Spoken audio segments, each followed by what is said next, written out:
The world was a symphony of pain and mud. That was my first coherent thought after the burst of violence. 1 second earlier, I was Leo, an explorer and cartographer, hacking my way with a machete through the wild green heart of Xyos. The next second, I was just prey. The attack was a blur of impossible speed and strength. There was no warning roar, no crack of branches. The air around me simply solidified, turned into muscle, scales, and a weight that crushed me into the swamp's mire. I felt a sharp pain in my shoulder, as if I'd been pierced by steel hooks. My scream was smothered by the fetid water and the rotting leaves. Now, the world was moving, or rather I was moving through it, dragged mercilessly. My face was a plow, carving a furrow in the mud. Every root was a blow, every stone a sharp reminder of my complete and utter helplessness.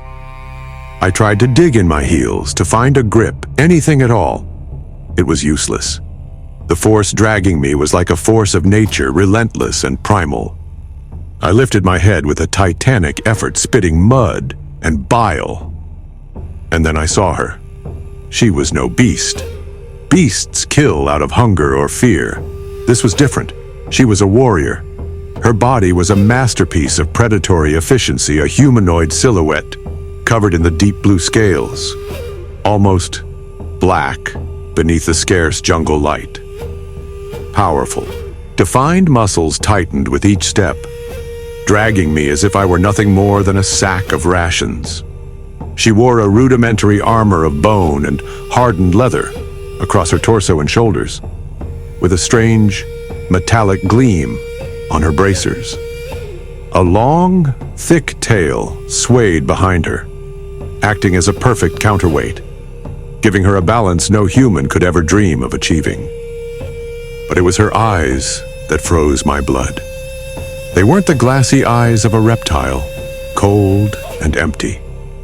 They were intelligent. They shone with an amber light, filled with purpose and a wild intelligence that terrified me more than her physical strength. She was evaluating me. Even as she dragged me toward a fate I could only imagine as horrific, she was studying me. The jungle of Xylos was a vertical labyrinth. Trees the size of skyscrapers rose toward a sky that was never seen, their canopies forming a green, perpetually shadowed cathedral. Thick vines, like giant pythons, hung everywhere, and the roots of those towering trees were walls of gnarled wood. She moved through that impossible terrain with insulting ease, pulling me over roots, through streams of black water and beneath waterfalls of phosphorescent moss. My mind, despite the panic, tried to work. Where is she taking me? The Yautja, the infamous hunters of the galaxy, skinned their prey and hung their skulls. Would that be my end? An anonymous trophy on a wall of flesh and bone? But her armor? The Yautja used advanced technology. This was more tribal, more ancient. After what felt like an eternity, the terrain changed. The ground grew firmer and the air was heavy with a musky, unfamiliar scent, like ozone mixed with damp earth. She stopped. The sudden silence was almost as deafening as the constant noise of being dragged. With a strength that stole my breath away, she lifted me and set me on my feet. My body could barely hold me upright. We stood at the base of one of the colossal trees. Its roots were so massive and so tightly intertwined that they formed a kind of living hill filled with caves and dark tunnels. She pushed me toward one of those openings, a dark mouth in the ancient wood. It was her lair. I stumbled and fell inside, landing on a floor covered in dry, soft moss. The light from outside was almost completely cut off. The air in here was warmer, thicker. It smelled of her. I turned just in time to see her silhouette framed against the entrance. She was taller than I had thought, and her presence completely filled the opening, blocking my only escape route. She didn't come in fully. She stayed there, watching me in the half-light. Her amber eyes seemed to glow with their own light. My heart pounded like a war drum. The end had come. I was going to die here, in the darkness, in the home of a creature torn from humanity's oldest nightmares. Then she tilted her head. A low, guttural sound rose from her throat. It wasn't a roar. It wasn't a growl. It was more complex. A series of clicks and a deep hiss. It sounded like a word. And behind her, from deep within the lair, I heard something else. A faint sound. A movement. We were not alone. Fear has a way of paralyzing the mind, of turning every shadow into a monster and every sound into a death sentence. The faint movement in the darkness of the lair became, in my mind, an even greater beast than my captor, a horror waiting for its turn to feast. I pressed myself against the wall of living wood, my eyes searching desperately for anything I could use as a weapon, knowing there was nothing. The reptilian warrior ignored me. She moved with unexpected grace toward the back of the cave. The scarce light from the entrance followed her, illuminating a scene that shattered all my preconceptions. There was no monster. There was no arsenal of skulls. There was a nest, a kind of crude bed made from the largest, softest leaves of the jungle and woven plant fibers. And at its center, curled up, was the source of the sound. A miniature version of my captor. A child, a hatchling. Its scales lacked the deep, healthy blue of the mother's. Instead, pale, almost gray, dry, and cracked. Its breathing was a weak, wheezing hiss. It was sick, gravely sick. The warrior knelt at its side, and for the first time I saw something beyond the predator. I saw softness in the way her claw, the same that had pierced my shoulder, brushed against the hatchling's head. A low, resonant sound rose from her chest, a purr of comfort and profound sorrow. She was a mother, a desperate mother. She lifted her gaze, and her amber eyes locked onto mine. The message in them was as clear as a scream. See this, understand this. She rose and walked toward a side alcove. From it, she brought out two objects and placed them on the ground between us. The first was a tablet of dark stone, covered in strange glyphs and what looked like star maps, but drawn from a perspective not human. The second object froze my blood. It was a standard Wayland-Yutani Corporation geolocator, the same model I carried on my belt, though this one was shattered and covered in dry vegetation. She pointed at the stone tablet. Then, with a claw, she traced a path in the dust of the floor. A path that twisted and branched, filled with symbols I couldn't understand. At the end of the path, she drew a star, or perhaps a flower. After that, she touched the broken geolocator. Finally, she turned and pointed to the sick hatchling in the nest. My brain, at last freed from the paralysis of fear, began to race. Cartographer, explorer, the tablet, the geolocator, the sick child. It wasn't a riddle. It was a plea. The treasure. It wasn't gold, nor gems. It was a cure. A plant, a mineral, a place. Something that lay at the end of that impossible path. And she didn't know how to find it, or at least not alone. She needed someone who could interpret the maps, who understood the technology of the geolocator, who could navigate that infernal jungle with more than pure instinct. She needed me. I thought I was going to be her food. I whispered to myself, the words rough in my dry throat. But she needs me to find a treasure. The realization hit me with the force of a wave. My value to her wasn't in my flesh, but in my mind. in my ability to read the land, to understand coordinates, to do what she, for all her strength and power, could not. Slowly, as if approaching a wild animal cornered, which in essence was exactly what she was, I crawled toward the stone tablet. She didn't move, but every muscle in her body was tense, ready to tear me apart if I made a wrong move. I placed my hand on the cold surface of the stone. The glyphs were strange, but the patterns had a logic. Contour lines, river valleys, rock formations.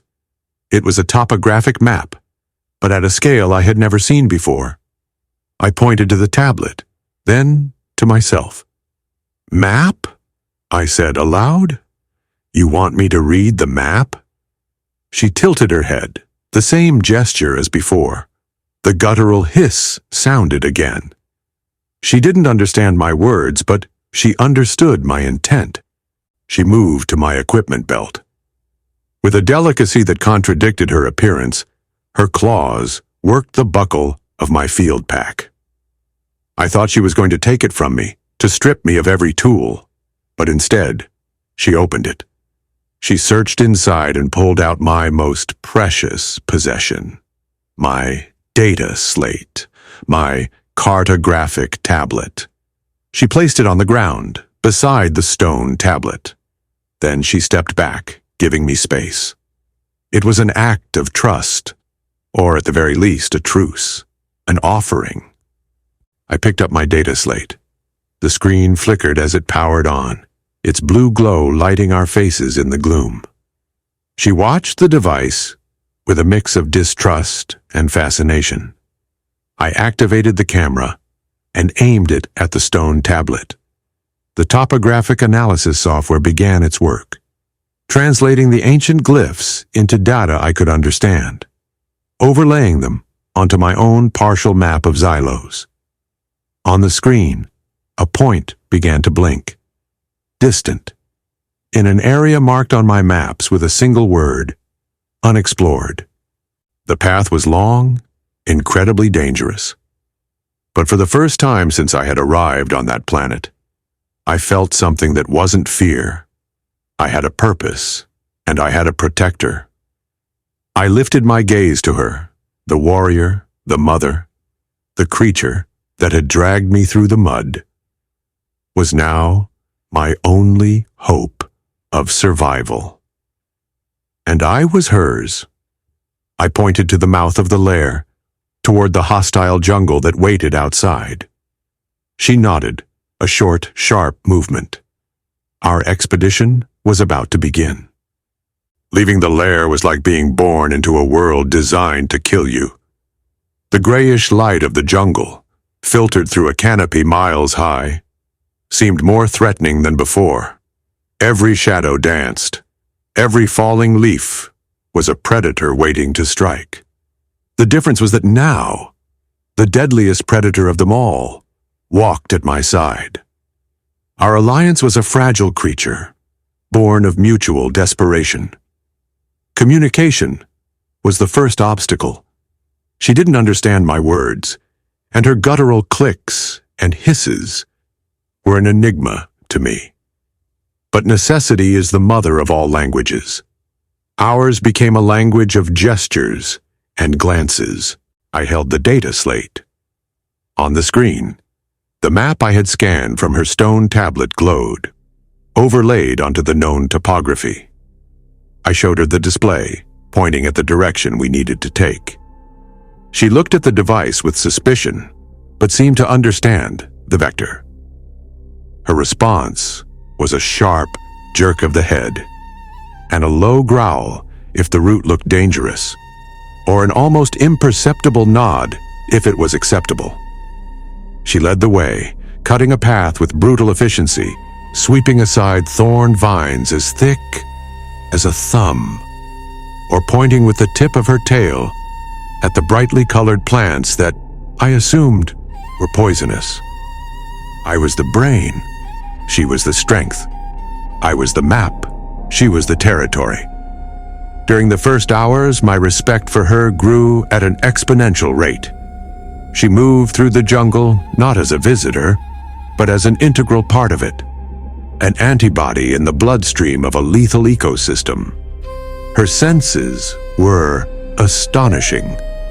She would stop suddenly, tasting the air with a quick flick of her forked tongue, then change direction without explanation. I, meanwhile, stumbled over roots, sank into mud, and struggled to keep pace. Without her, I wouldn't have lasted a single day. It was during the crossing of an ancient dry riverbed filled with moss-covered slippery rocks that the first attack happened. I was focused on the tablet screen, trying to triangulate our position. We need to veer northwest to avoid that chain of hills, I murmured to myself. Suddenly, her hand shot out and planted itself on my chest, stopping me with the strength of a steel beam. The impact knocked the air out of me. She shoved me back, pinning me against the face of a rock. A sharp, low hiss escaped between her teeth. It was a sound unlike the ones she had made before. It was an alarm. "What is it?" I whispered, my voice trembling. She didn't answer. She didn't even look at me. Her head rose slowly, amber eyes fixed on the canopy, on the green ceiling 100 meters above us. I strained my ears. I heard nothing but dripping water and the hum of insects. I looked up. I saw nothing but a tangle of leaves and vines. Then, hell broke loose. Something fell from the sky. It wasn't a fall. It was a projectile. A black aerodynamic blur slammed into the ground a few meters from us, throwing up a cloud of spores and mud. Before I could process what it was, 5 more followed. They were called canopy lashers. I had read about them in xenobiology reports, but I had never seen them. They were arboreal creatures the size of a large dog, with slender bodies and membranes of skin stretched between their limbs that allowed them to glide from tree to tree. They had sickle-like claws and a whip-shaped tail they used to unbalance their prey. They hunted in packs, and we were in their territory. Before I could scream, my companion was already moving. She was violence incarnate. She leapt at the first lasher, a blur of blue muscle and scales. Her bracers were not just armor. From them sprang 2 curved obsidian blades, a black flash, an inhuman shriek, and the first creature hit the ground, nearly split in half. Another leapt onto her back. She spun with incredible speed, her tail snapping like a whip and striking the creature mid-air, sending it crashing against a rock with a wet crack. She moved in a deadly dance, a choreography of claws and blades that was both terrifying and strangely beautiful. Every movement was efficient, every strike lethal. I pressed myself against the rock, useless and terrified. I was dead weight, a burden.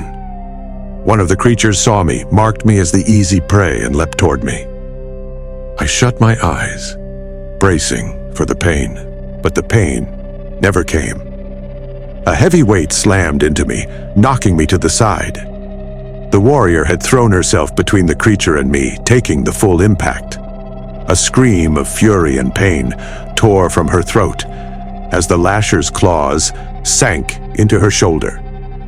Ignoring the wound, she seized the creature by the neck and, in a display of sheer brute strength, smashed it against the ground again and again until it was nothing more than a lifeless heap. The fight ended as quickly as it had begun. The dry riverbed was now littered with the broken bodies of 6 lashers. The silence that followed was dense, heavy. The warrior stood tall, breathing hard. Blood, a dark, almost purple hue, poured from 3 deep gashes in her shoulder. She looked at me, and in her eyes there was no gratitude, no camaraderie. Only a cold assessment. "Are you intact?" "Good, let's move." But I couldn't move. I saw the blood dripping onto the ground. She was wounded because of me. I rummaged through my field pack and pulled out the small first aid kit. I took a patch of disinfectant, coagulant biogel. Slowly, I approached her with my hand extended, showing her the patch. "Wait," I said softly. "You're hurt. This will help." She looked at me, then at the patch, then at her wound. A warning growl rumbled in her chest. She was telling me to stay back, that she didn't need my pathetic help. But I insisted, taking one more step. "Please." Maybe it was the tone of my voice, or the fact that I didn't back down. She watched me for a long second, then, to my astonishment, she stood still. Her distrust wrestled against pragmatic logic. With trembling hands, I applied the patch over the cuts. Her scaly skin was strange to the touch, warmer than I expected. The gel worked instantly, sealing the wounds with a translucent layer. She flexed her shoulder, testing the wound now sealed. She looked at me again. Her amber eyes blinked once. It wasn't gratitude, but neither was it a threat. It was recognition. She turned and resumed walking. I picked up my data slate and followed. The air between us had changed. Blood had been spilled, and a strange bridge had been built across it. I looked at the screen. We had barely made any progress. The map ahead showed a labyrinth of canyons and swamps marked with danger symbols. Time was running out, and the life of a child depended on the most unlikely alliance the galaxy had ever seen. The biogel patch on the warrior's shoulder was the first brick in the bridge being built between us. I was no longer just her tool, and she was no longer just my guardian monster. We were, for better or worse, partners. Our journey took us out of the fetid swamps and into the Echo Canyons, a region my map showed only as a blot of corrupted data. They were the petrified remains of an ancient, colossal flora, stone spires that had once been trees, now rising hundreds of meters high, creating a vertical labyrinth. The wind howled through them, carrying distorted echoes that played tricks on the mind. We navigated along narrow ledges where a single misstep meant a fall to certain death. Here, her strength and agility were even more evident. She leapt across chasms that seemed impossible to me, then tossed me a fibrous vine she pulled from her gear so I could cross. As the planet's cycle of darkness fell, we took shelter in a shallow crevice in one of the canyon walls. The temperature plummeted. My teeth chattered uncontrollably. I saw her watching me, her breath coming out in clouds of vapor, but her body seemed unaffected by the cold. She left for a moment and returned with a handful of flat, porous rocks. From a pouch at her belt, she took out a greenish paste and smeared it over them. The rocks began to heat, radiating a steady warmth. With her foot, she pushed one toward my side of the shelter. It wasn't a gesture of kindness. It was pragmatism. Her cartographer was useless to her if he froze to death. And yet, as the warmth seeped into my bones, I felt a strange pang of gratitude. I pulled out my data slate, its battery thankfully still holding. While she kept the first watch, I immersed myself in the map. Professional curiosity outweighed my fear. I wanted to know where we were going. I cross-referenced the data from her tablet with the geological surveys my beacon had taken before I crashed. And then I saw it. The destination point on her map, the flower or star she had drawn, didn't match any natural geological formation. There was no cave, no spring, no mineral deposit. There was a void, a massive density and magnetic anomaly that made no sense, except for one thing. My long-range sensors had cataloged it as an unidentified ship echo. It was wreckage, a crashed vessel. But judging by the age of the signal, it had been there for thousands of years, long before humanity even knew this sector existed. The treasure wasn't a plant growing in a cave.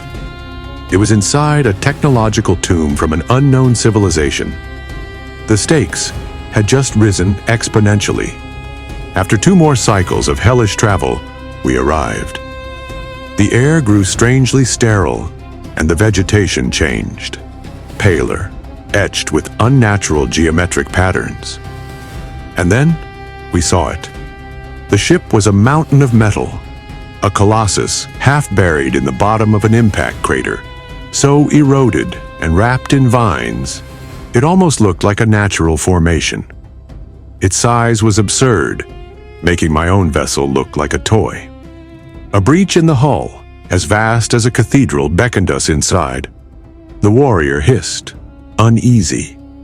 This place was not natural. Her instinct told her it was a place of death and twisted power. But the tablet did not lie. The treasure was inside. The interior was a labyrinth of silent corridors and cavernous chambers. The metal groaned with the wind. The only ghosts left of a crew vanished eons ago. Guided by the energy readings on my data slate, we ventured deeper into the ship. The objective lay in what seemed to be either a central botanical laboratory or a terraforming engine. A vast, circular chamber crowned by a reinforced glass ceiling now cracked where a spectral light seeped through. And in the center, upon a pedestal, it was there, the flower of life. It was unmistakable. A single plant, glowing softly with a silver light. It was contained within a stasis field that flickered weakly, the last energy of a dying ship. It was the cure. I could feel it. The warrior stepped forward, her amber eyes locked on the flower, hypnotized. The salvation of her child was within reach. That was when the lights in the chamber shifted from blue to a pulsing, intense red. Intrusion detected. Purge protocol activated. Echoed a metallic, emotionless voice in a language that astonishingly my data slate translated instantly. From the walls emerged sentinels. Spherical machines floated silently, each with a single red eye at its center, and appendages unfolding into energy weapons. The warrior roared and braced to fight, but I knew it was useless. There were too many. Her brute strength would mean nothing here. "Wait!" I shouted. "There's a pattern!" My tablet displayed their communication grid. They moved in logical sequences, covering sectors in a predictable order. They were a security AI, not an army. "Cover the left flank. They'll fire in 3 seconds." She didn't understand my words, but I pointed to the spot. With a trust that astonished me, she obeyed. She leapt left, just as a plasma beam scorched the space she had occupied a heartbeat before. And so our dance began. I was her eyes, predicting their movements, shouting out coordinates and timing. She was the edge of the blade, moving with lethal precision to intercept and destroy the sentinels in their blind spots, exactly where my analysis guided her. We became a single unit. Brain and muscle, logic and instinct. We destroyed the last sentinel, and a tense silence filled the chamber. We were exhausted, but we had done it. The warrior approached the pedestal and, with her claws, shattered the weakened stasis field. The flower of life was free. She lifted it with a delicacy I never would have thought her capable of. We had succeeded. Impressive. Truly impressive. The voice was not from the AI. It was human. From the shadows, at the entrance of the chamber, a figure emerged. He wore Wayland Yutani corporate combat armor and carried a plasma rifle. His face was Kalen, the leader of my expedition. The man who had written me off as dead. "I knew the energy signal from this ship wasn't natural," he said, smiling. "But I never imagined the local vermin and my lost cartographer would do the dirty work of shutting down the defenses for me. Now, hand me the plant, Leo. There are billions to be made with something like this." The warrior stepped between Kaylin and me, the flower protected in her hand. She roared, a guttural challenge. Kaylin laughed. "Oh, I don't think you understand who you're dealing with." He fired, but not at her, at me. Pain exploded white-hot in my leg. I collapsed to the ground, screaming. The warrior turned toward me, hesitation flickering in her eyes. That instant was all Kaylin needed. He fired again, this time at her. The plasma struck her side, driving her to her knees, though she did not release the flower. Kaylin approached, savoring his victory. Game over. But I hadn't survived the jungle, and an impossible alliance just to die at the hands of a greedy man. My data slate was in my hand.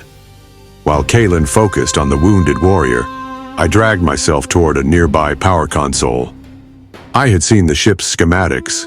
The energy core was right beneath us. Unstable.